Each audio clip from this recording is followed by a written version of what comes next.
మీ చర్మం ఎర్రగా పులసబారినట్టు మరియు దురదగా ఉందా? దీన్నే సోరియాసిస్ అని అంటారు.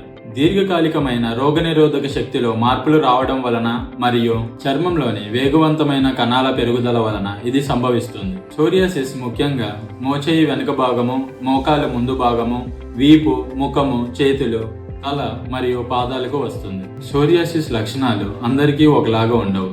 ఎర్రటి పొలుసులు, వైట్ ప్యాచెస్, చర్మం మీద పొడిగా లేదా పగిలి ఉండడం, దురద మరియు పుండ్లు పడడం, చర్మంపై గుంటలు లేదా పగిలిన గోర్లు, కీళ్లవాతం ఇవి సోరియాసిస్ యొక్క లక్షణాలు. సోరియాసిస్ రాకుండా తీసుకోవాల్సిన జాగ్రత్తలు: ప్రాపర్ హైజీన్, పోషక ఆహార పదార్థాలు, స్మోకింగ్ మరియు కాలుష్యానికి దూరంగా ఉండడం వలన సోరియాసిస్ ని నివారించవచ్చు. సోరియాసిస్ కు ఆయుర్వేదంలో ఇంట్లో తీసుకోవాల్సిన చిట్కాలు: మీరు తీసుకునే ఆహార పదార్థాల్లో పసుపు, వెల్లుల్లి, తిప్పతీగ, అలోవెరా జ్యూస్, నిమ్మరసం వంటివి ఉపయోగించండి.